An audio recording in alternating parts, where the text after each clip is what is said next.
because I'm a doofus. Okay.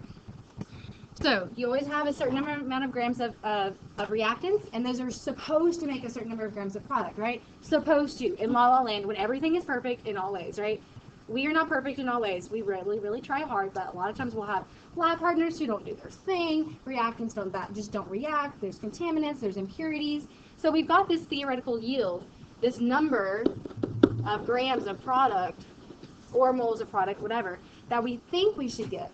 But sometimes it doesn't happen. I would say most of the time it doesn't happen, okay? So that's our La La Land, land of make-believe, where we would have a value. How do you get the theoretical yield? How do you calculate it? You literally calculate it on paper, aka do some stoichiometry, get what you're supposed to be able to make in the lab. But generally we don't get that maximum yield. Generally we get the actual yield. Actually, literally what you can do in the lab, okay? So this is usually going to be given to you in a problem. The actual yield be given to you in a problem, because do you think I want you to start a problem and go, oh, she wants me to figure out how much I can actually make, go back into the lab and come back? No, that'd be crazy, right? So I'm going to give you a number that I call the actual yield in a problem, but it's literally what somebody would make in the lab. Okay, so like it might say in the problem, student A makes 3 liters of gas in the lab. That's actual yield. Your job is to figure out how much he should have made based off the perfect scenario, which would be what theoretical yield would be. So this is physically what's made in the lab. So do you guys remember how percent error works? Percent error. What is the formula for percent error? The difference of accepted minus experimental accepted times 100. Okay, so if you're an awesome chemist, what would your percent error be? 0, okay, or close to. So like 1% error, you're doing pretty good for yourself, right? But that's what percent error is. Percent yield, if you're an awesome chemist, you get actual yield over theoretical yield times 100.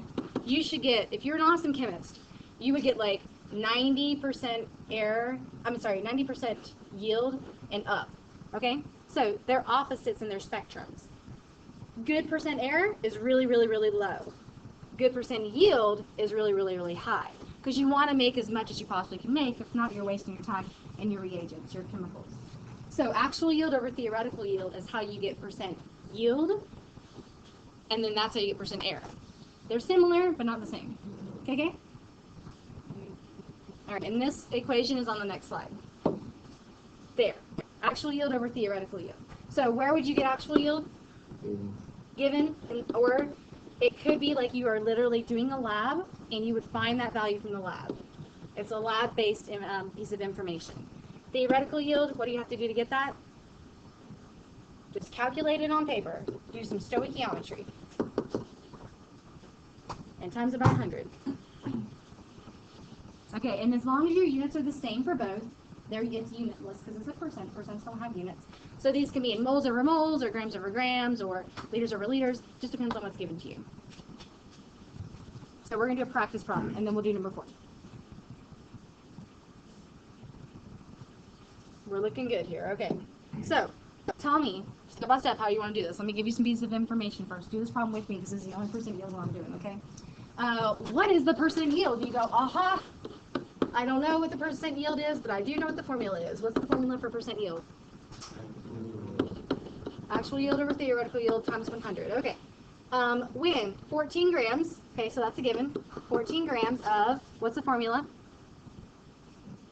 Magnesium chlorate.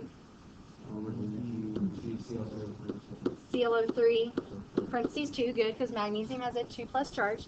So we are given 14 grams of magnesium chlorate, and it's decomposing. Okay, so think about that for a second, because we're going to write the BCE. And it says 3 liters of gas are collected. What do you think that piece of information is? It's telling you what's happened after this reaction in the lab. But you could convert to moles, but I'm not going to, because I think we can go to liters just fine. So this is going to be our actual yield, because it's saying 3 liters is made in the lab. We're not going to get up into the lab. So this is actual yield. Okay. From the decomposition. Okay, so it's saying you're collecting 3 liters from the decomposition. First step, kind of organize your thoughts, your data. What you've realized is that you already have the actual yield. So you already have 3 liters of gas. But what gas? We need to figure that out. Your job is to figure out the theoretical yield. I want to get to the same units though. I want to get to liters of gas. So what constant comes to mind?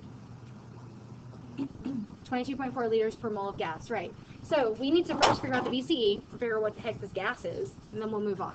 So VCE, we have magnesium chlorate decomposing. What's it make?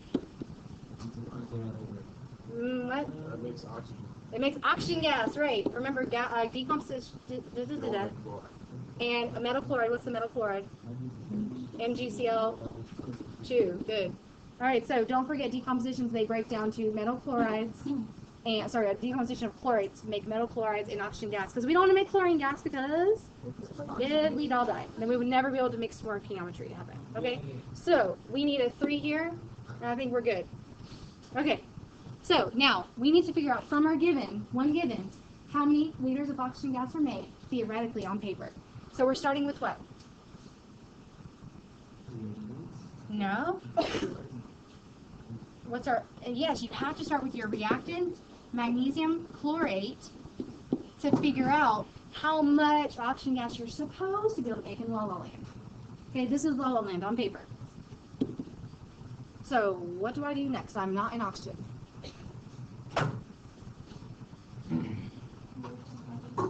Do what? Convert to moles? I have a calculator. Not yet. I'm converting to moles first and then mole ratio. So for some reason I don't have my answer sheet in front of me. So 24.31 plus 2 times 35.45 plus 6 times 16. So 1 mole of magnesium chlorate, because I have to get to moles first, because you pretty much can't do anything unless you get to moles. Magnesium chlorate weighs 191.21 grams of magnesium chlorate.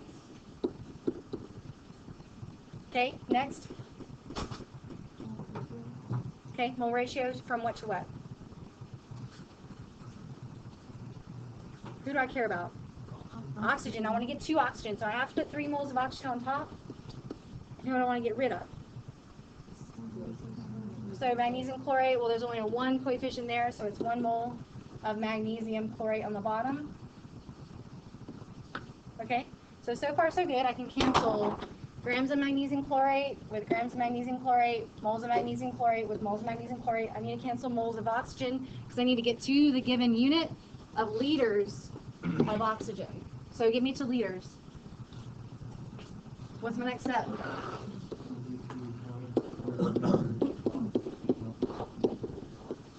Thank you. Okay, so that is, if I remember, 4.92. Has anybody done this?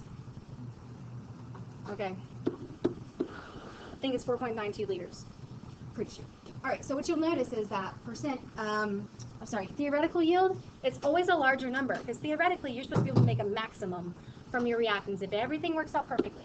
So this will be the larger number. The actual yield is the smaller number of 3 liters. Okay? We're all not perfect, so we're pretty much never going to have 100% yield. Unless you probably made a mistake. Like, it just doesn't happen in real life. So, the actual yield was given as 3 liters. The theoretical yield we just got as 4.92 liters of oxygen. Times 100, what's the percent yield?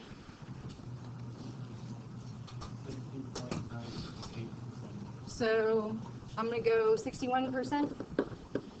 61% yield. Good chemist, bad chemist. Bad. Like, that's pretty poor yield, people. We want 90% or more, okay? So, percent yield is just a little bit of an extension of our normal stoichiometry, given one extra piece of information, aka actual yield. Is that a problem? What's up? Okay.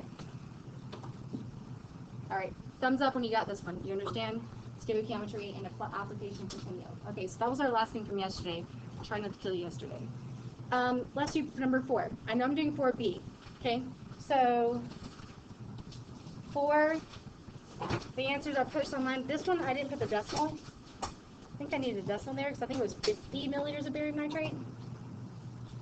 Yeah, I think that's right. Okay, so I have already posted this online. I'll keep it up there, but I want to do number 4 based off of the VCE here 1 sodium sulfate plus 1 barium nitrate yields 1 barium, one sodium sulfate plus 1 barium nitrate yields 1 barium sulfate precipitate, so that's our solid, and 2 sodium nitrates. You got your BCE? Yes? Please tell me you got that much. All right, so for part B, they give you lots of information about molarity and volume. Big note, and I was going to tell you this out and I forgot. Liters for molarity information, that's liquid, aqueous liters. Okay, totally not the same thing as gaseous liters. Okay, they're different scales of the liter. So normal liter for like a liquid liter is about yay big. Okay, liters for gases, the gases are very spread apart, not related to solutions whatsoever. So whenever you're given molarity, liters are not the same as the gaseous liter. So you would never, ever, ever use 22.4 liters of gas with a solution of molarity. Okay, that's a big misconception. Okay, so you're given number 4. When 50 mils of sodium, 0.1 molar sodium sulfate reacts, how many mils, so question, how many milliliters of the barium sulfate solution of 0.01 molar barium nitrate will be needed to react completely. Okay, this is all I have. So you have to realize that these molars, they break into a larger unit, right? They're a twofold unit. They have a fraction, just like density. What's the density unit? Density. Grams per milliliter, right? Because you're thinking molar mass. So molar mass is grams per mole, density is grams per milliliter. This is, big M is moles per liter of solution. 1 liter of solution. Okay? So this is a lovely conversion factor. You can flip it back and forth. It's just for your use. So if I have this many milliliters of this solution, I can actually get moles of sodium sulfate by multiplying them together. But if this is in liters of solution, what do I need to do to that first? Right, I need to get to liters. So I'm going to take my 50 milliliter solution times 1 liter, 1,000 milliliters. Okay, so now I'm in liters. I need to then take my 0.1 moles sodium sulfate over 1 liter as my next conversion factor. So I'm using this, but in its twofold form. So 0.01 moles of sodium sulfate over 1 liter of solution. This allows for me to cancel out all volumes, mils of solution, liters of solution, liters of solution, liters of solution. Now I'm in moles of sodium sulfate. I can pretty much do anything I want with moles. All right, so the question is regarding what reactant? Which reactant am I looking for? Barium nitrate, right? Because it's the reactant, not the product. So you're looking for milliliters of barium nitrate. So you're still stuck in sodium sulfate. How do you get from apples to oranges? BC, mole ratio. So mole ratio for this is 1 mole of sodium sulfate because it has a 1 coefficient. And wasn't it 1 to 1? Yeah, 1 mole of barium nitrate. Because that's what the mole to mole ratio says right here. Yeah, 1 to 1. Okay, so now we're in barium nitrate. We're so close, right? Moles of sodium sulfate go away. Now we're in moles of barium nitrate. Your job, though, is not to get to moles. It's to get to milliliters or liters, right? So you'll notice that we've not used this conversion factor yet. That conversion factor is 0.01 moles over 1 liter. 0.10 moles barium nitrate over 1 liter.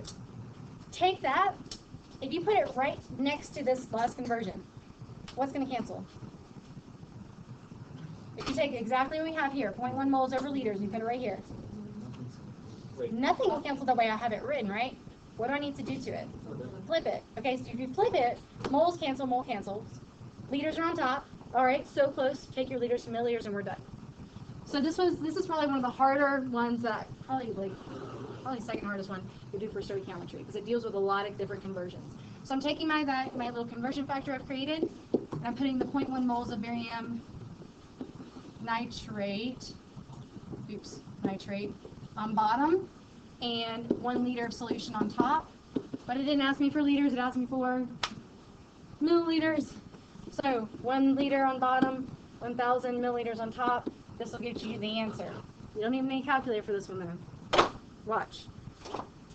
What cancels, numbers-wise? Milliliter and liter, there's 2 of them. So there's 1,000 milliliters and 1,000 milliliters. Liter and liter cancel. What else cancels? this 0.1 on top and this 0.1 on bottom, those numbers actually cancel with each other. So it was literally the same amount of solution, barium nitrate. It was just because it was a 1-to-1 mole ratio and it was the same molarity, so it required the same bond. I'll show you another way to do that in future times. But stoichiometry is a beast. We're at like the peak here. Okay, we got stoichiometry. Next unit is gases, then thermo, then acid base, which is awesome, and then equilibrium. So we're like kind of at this peak, and we're going to kind of travel back down. Okay? Why is it going down? Does that mean it's going to be easier? Yeah. I think equilibrium is like kind of, it depends on if you grasp the concept of equilibrium, but I think stoichiometry is the hardest in terms of math. Keep getting harder. Gases and states of matter are so easy. Gases are not hard. I heard the gases were hard. They lied. Gases are easy. Gas balls and stuff. Gas balls are so easy. What do you do with gases? Like, what do we... Just wait, we'll see. Okay. Oh, we need to finish up our notes here. I need a volunteer. Oh. All right, Nick. Oh, wait, Nick? someone. No. No, you don't do this on the board. I can do here. 1, 2, 3, raise your hand. Oh, okay, stop. Come on. I need you to make me. Are you a good sandwich maker? Yeah? Okay, so I have some peanut butter. Yummy peanut butter. We need your baking space here. Baking space. Okay, peanut butter. Red. Thanks. Bread, that white flatbread, and jelly. Okay, we're gonna cheer him on. Now, how do you make peanut butter jelly sandwich? You say you're a good sandwich maker. No. Come on, what's the recipe, man? Recipe.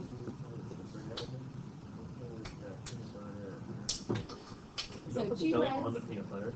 You do. Don't listen to me. I only have so much jelly, okay? So, you have 2 pieces of bread, 1 piece of peanut butter, 1 piece of jelly. And, ready, set, go. Make sandwiches. Sandwiches. Da-da-da-da-da. Count them up, people. Count them up. 1. Sandwiches. Too many jellies. You got too many jellies on there. Too many jellies. Jelly stealer. Okay. No extra jelly. We have a recipe. 3. Let's go. Come on, man. Come on. 4. What? How many did you make? We ran out of bread. What? You have dinner? What just happened? You ran out of bread. So what's the limiting reagent in making jellies, peanut butter jelly sandwiches? So what controls the amount of substance you can make? The bread is the limiting reagent and it controls the number of sandwiches. We only have 4 sandwiches. Who wants a sandwich? Do not eat this. This is just cellulose. You don't have enough. You ready to go? It took me forever to cut these jellies out. Look how complicated my jellies are. Okay, hold my sandwich for me. Okay, so you just told me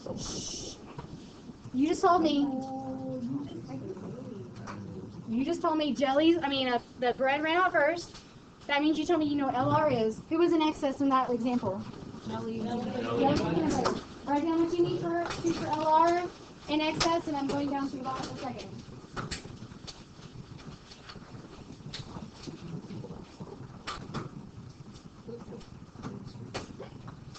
So close, guys. So close.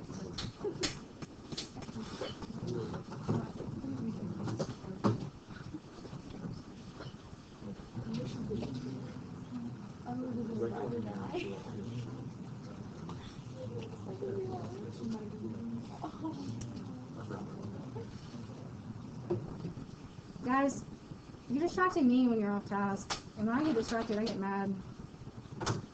So, please take notes and do examples with me. Muchas gracias.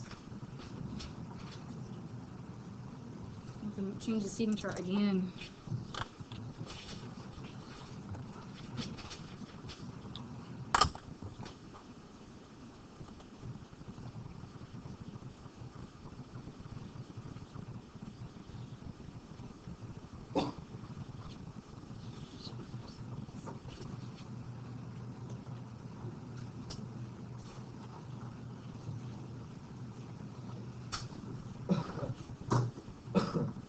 I'll scroll right down just a second. Okay, so we just said peanut butter jelly, limiting reagent, the one that limited the amount of product produced was the bread, right? So there's always one reactant that is going to be the first one to run out. So if you're the first one to run out, then you're the one that controls the amount of product that can be produced, because you can't make a peanut butter and jelly sandwich without bread, right? So we have one that's going to control the amount of product. I always label that LR. The other ones are considered in excess, so that we have enough, so that we know what's remaining, right? Generally, I would want you to calculate the grams of excess remaining. So if you're in a chemical engineering plant or chemical manufacturing plant, and you're trying to make something, which an expensive product or a cheap product, what would you want to be the excess? Well, let me tell you, during chemical reactions, generally things get contaminated. There's impurities. They get kind of cheap one, right? So during a processing, like in a process, things get mixed together and it's hard to separate them back, okay? So generally you would want the cheap one to be excess, because you can just throw it away afterwards, because it's pretty much useless. The one that you want just the right amount so that you don't overspend is going to be the expensive one, right? So we have to know what's exactly going to be our limiting reagent, how much of it you need to make exactly how much you want to make, okay? Because you don't want to be wasteful. Cost efficiency, right? So for us, same process in general. You convert to moles.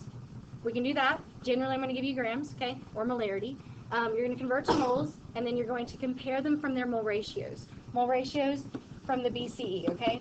That is sometimes really easy. You can do it in your head if you know what you're doing, but I'm going to give you a process where you write on paper or do it in your head, and you can pick which one you like better, okay? So we're going to compare, basically, if you have 10 pieces of bread, how many pieces of peanut butter would you need to make a sandwich? 5, right. So the ratio in your head you're doing, right? So if you have 10 pieces of bread, you only need half that of the peanut butter to make a sandwich, because you use 2 pieces of bread for every 1 piece of peanut butter, right? So that's just going to be a ratio you can do in your head if possible. After that, once you figure out who the limiting reagent is, you use that information to get whatever the question's asking. So this is just like a pre-part of the problem in order to start the problem. You only see like 1 or 2 of these, but you need to know how to do them, because it's actually more of a real-life example than most of the other stuff we've been doing. So some of the stuff you saw last night was like excess. You saw excess in a lot of the problems. That's what this is pertaining to. So if I do not tell you who's the LR or who's the excess, you got to figure it out. So we're going to practice one now, okay? Consider the reaction between iron and copper 2 nitrate. Go. Do this example with me. I'm doing 1. I might do 1 after break. Okay? You need 1 example for yourself. Go. What's the reaction?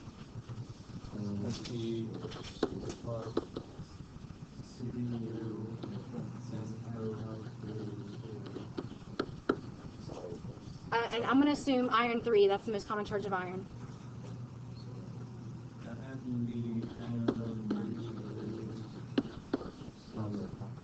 Solid copper. Okay. So I just told you iron 3 because you had to know it for crisscrossing over here. Okay. 2, 3, 3, 2. Okay. You guys can balance. Okay. So we have our BCE. Now we've got to start with our information and get to moles. Okay, so starting with this information, let's read it first. We got 3.6 grams of iron reacting with 5 mils of a 0.51 molar solution of copper 2 nitrate. So this is the tricky part where we have to get to moles from this, and I'll show you how to do that in a second. We first got to figure out who your LR is. Let's do that, and then we'll continue the rest. All right, so we can take grams to moles really easily. Yeah? How do we get moles here? What we need to do is it's called M times V. M times V is moles. How does that work? Molar is M. Moles over liters times volume in liters. What cancels? Liters. Yay! Moles. Okay, so if you have molarity and volume, convert your volume to liters, multiply. That's how you get moles, okay? Cheap and easy, right? So, let me move. I'm going to get my stuff real fast, because I have too much stuff on one page. Okay. All right. Leave it like this. Oops. So let's get to moles of these. Start off with your 3.60 grams of iron. What's the molar mass of iron? Here, okay. So 1 mole of iron weighs 55.85 grams of iron. Okay, I got your calculations for you. This is 0.0645 moles of iron. 0.0645 moles of iron. Put a box around that because you're going to lose it in all your work, okay? That's literally how much you have of iron, okay? And so please write have. That's how much you have of iron, because you're going to be comparing how much you have of something versus how much you actually need in the reaction. And that's going to be how you figure out who your LR is. Okay, so let's figure out how much we have of copper 2 nitrate. How did I say get to moles of copper 2 nitrate? Molarity. Molarity times volume. So what's that volume in liters? 0.005. 0.05. So move the decimal back 3 spaces. You got that? So that's 0.00500 liters times molarity. Molarity is 0.51. So 0.51 moles of copper 2 nitrate over 1 liter of solution. Okay, so obviously our liters will cancel, and that's going to give us a little number. Got you. 0.0026 moles of copper 2 nitrate. Label, square it off, and say have. Okay, so that's how much we are given in both these reactants. Notice this problem didn't say, hey, I'm the excess one, or I'm the limiting one. That's where we figure it out. It literally said, you know, iron was the excess, then we wouldn't even have to do this part. We just move on. Okay, so next step after we got to moles was to do what?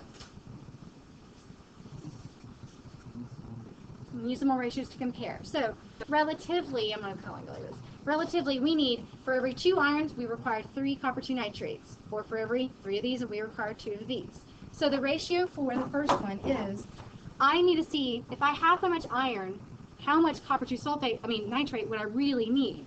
So the ratio is 3 over 2, because you're putting the copper 2 nitrate on top. Okay? So I'm just going to say to the side, if I have this many moles of iron, I need a ratio of 3 moles of copper 2 nitrate over 2 moles of iron. So I said the units out loud, but you don't have to write them if you can remember which one goes on top. You always put the opposite one on top. So this is moles of copper 2 nitrate over moles of iron. But this is just getting me how much I need of the copper 2 nitrate to fully react with all of that iron. So I'm literally taking 0.645 times 3 over 2, and this is going to tell me how much I need of the copper 2 nitrate. Because obviously, I'm going to need more, right? I'm reacting in a 3-to-2 ratio. I'm going to need more. How much more? I actually need 0.0968 moles of copper 2 nitrate. All right, when you get here, thumbs up. Because this is the part that's important, is the comparison. So this is your need of copper 2 nitrate. All right, so how much copper 2 nitrate do I have? 0.0026. How much do I need for the reaction? More or less? More. I need a heck of a lot more, right? So who's going to stop me from making as much as I want? Copper 2 nitrate. It's going to run out first, right? So if I have this much iron, I have this much copper 2 nitrate, just do one of them. Like I'll just go, okay, let me see how much of the copper 2 nitrate I actually need. So to react with all the iron, you need 0.096. Heck, you don't even close to that. So that one's going to be your LR. Label it so you don't forget. That one's your LR, and this one's your excess. Now we know who your LR is. It just takes a little bit of stoichiometry and literally thinking about how much you have and how much you really need. It's not hard. It's just an extra step. Okay. So above here, I like to label it as well. This is my excess. This is my LR. All right. So answer 1 done. Copper 2 nitrate's my limiting reagent. So we just did all that work literally to figure out who your LR is, so you can proceed with the problem. So let's proceed with the problem. Proceed with the problem. How much copper? Question. Grams of copper will precipitate out. So my goal is to now figure out how much copper from the amount of LR I have. How much do I have of the LR? Right. See why you have to label this crap? Because it's everywhere. Right? Label that as half of your moles of copper 2 nitrate. And I need to figure out how much copper I make from that. So how do I get from moles of copper 2 nitrate to moles of copper? The ratio. The ratio, which is a 3 to 3. 3 moles of copper are made for every 3 moles of copper 2 nitrate. used, and it said get to grams, right? So it said much. So last step, copper, mass. Yeah. It's a ratio. Can't you just do 1 and 1? You can, but I use directly what my BC says. I know it's 1-to-1, but that means I have to take an extra step to reduce, and who has time for that? I just keep it as is. It's just going in my calculator. So mass, people, mass. Okay, 63.55 grams of copper for every 1 mole of copper. Okay, that is 0.165 grams of copper. Okay, so I'm just finishing up the problem because the hardest part was to get the LR. Then you apply the LR to the rest of the problem. So this was part B. Part C takes some thought here. Okay, something good for part C. Your face is just says you're so enjoying this. Okay. More after this. Give me 5 more minutes, people. Give me 5 more minutes. Okay. So, how much excess reagent is left over? So we already know who the excess is. Who is it? Iron. How much did we have of iron? 0.065 moles, or 645 moles, right? But apparently, you know when you react stuff, you're using up some of that because it's reacting with the copper 2 nitrate. But we need to figure out how much iron actually reacted, then subtract our have from what reacted to give us what's left over. Okay, so what we're getting ready to do is we're taking have of iron minus need, aka reacted, required, whatever you want to call it, required iron, and we're going to get leftover iron. That's what we're going to do. We have one of them. We have the have. We got to figure out how much we actually needed. Based on who, do you think? The copper 2 nitrate. Right. So let's figure out how much we actually needed of the iron from this same number of the have copper 2 nitrate. So copper 2 nitrate, 0.0026 moles of copper 2 nitrate. Okay. How does that react with iron? What ratio? 2 what? 2 moles of iron for every 3 moles of copper 2 nitrate. Alright, so I'm actually going to stop at moles. We'll go to mass if we want to later. So this is literally, if I have this much copper 2 nitrate, I need a little less iron because it's a 2-to-3 ratio. I need 0.001733 moles. I didn't do sig figs, and this is not my final answer, okay? I'm just trying to expand my digits out so that I don't have any rounding error. So label that as a need. So from the amount of copper 2 nitrate you have, you only need that much iron to fully react with all the copper 2 nitrate. So now what do? Subtract that baby. 0.0645, where did I get that? My have of iron minus the actual amount I needed, which is really quite a small amount. So then you have leftover. Leftover is 0.0627, 68 moles of iron. If I wanted you to get a mass, what would you do? Molar mass. 58.55. Woo! So, tedious, hard, more tedious or more hard? Tedious. More tedious. Okay. Okay. Make sure result there. So basically, figure out who your LR is from the 2 givens of information. Do the rest of the problem with the LR. It's just one prior step, but you only have to do this if it does not identify in the problem who the excess is. So in your problems last night, it was like blah blah blah excess carbon. Hey, if excess carbon, then the other thing is the limiting reagent. You need to do this crazy stuff. Okay, so this is just one problem. You guys probably have just like 1 or 2 on your problem set, but I'm not going to do this second example. If I have time at the end of class, I might, but I'll probably just not, because we're going to be making s'mores for the rest of the class here. So we have, we have like 45, 46 minutes today. So, rules of the game.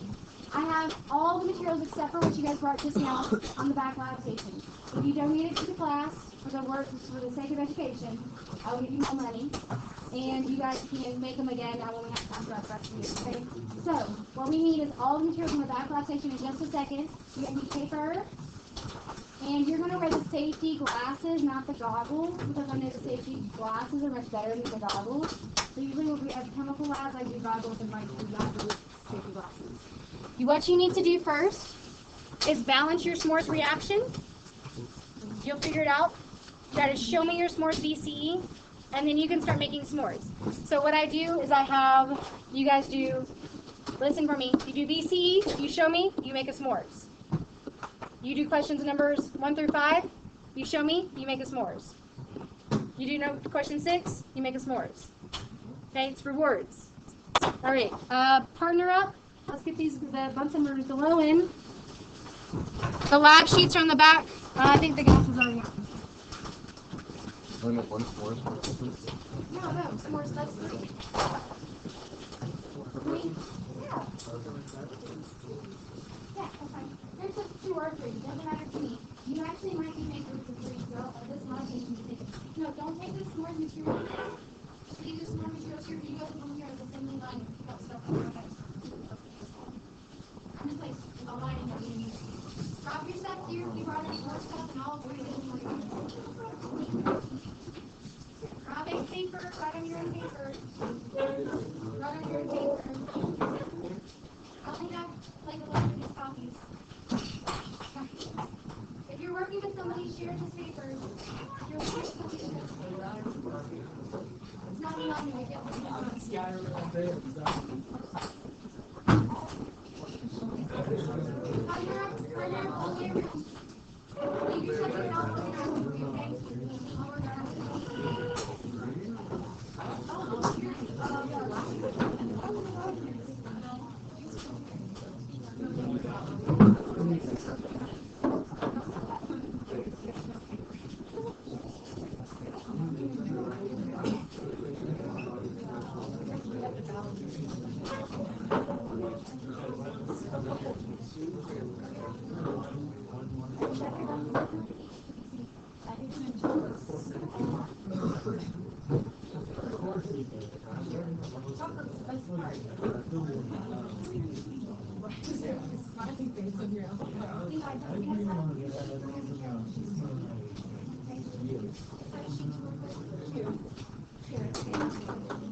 No, writing your own paper. It's supposed to get your own paper.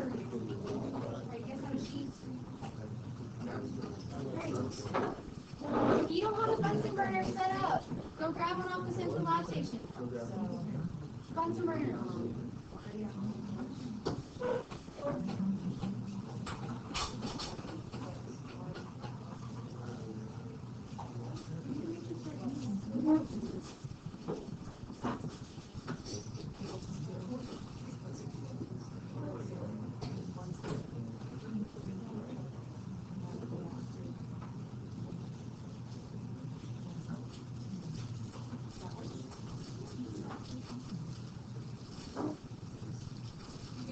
Here. I'm going to start working on it, and I'll store it in my... I was trying to walk it, trying to make it. Alright, so you're ready.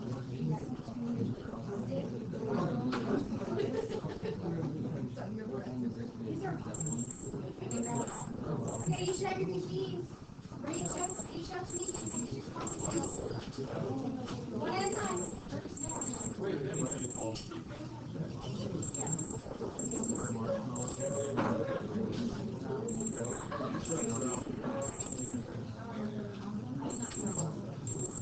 Show me your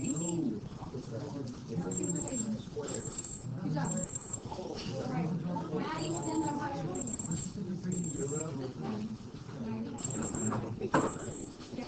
Like open it up. Okay. Should we at least write that farm? Yep.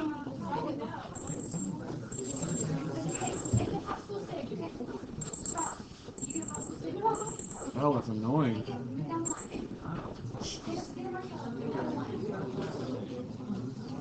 I'm looking at your VCs right here. Show me anything in mine.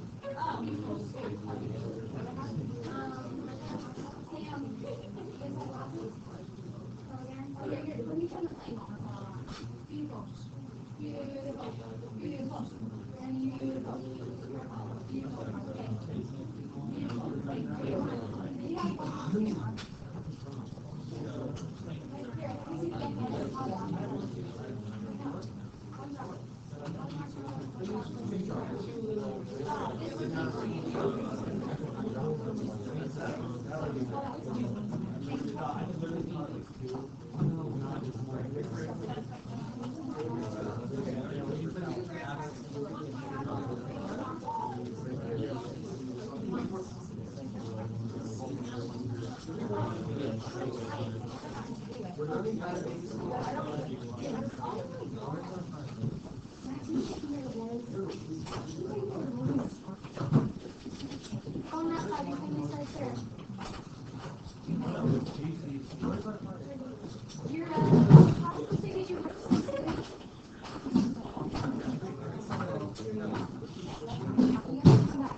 Like, I'm hoping you can make 3 or 4 or 5 s'mores.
Decompose those babies. Decompose those.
Now you guys need to do much more. I got so much stuff.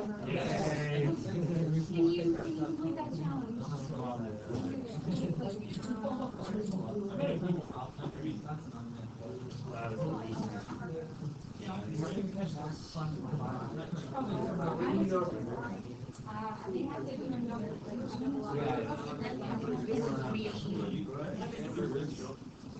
No, I got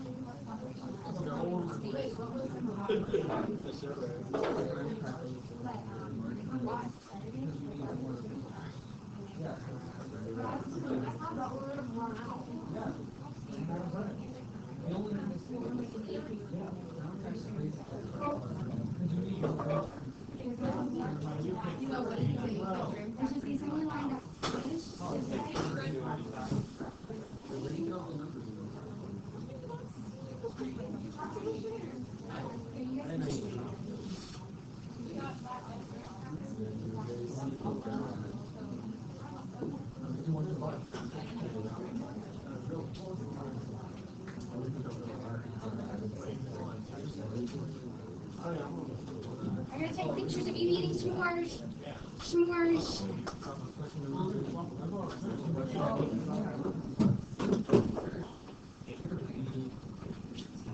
I'm still videoing. Oops.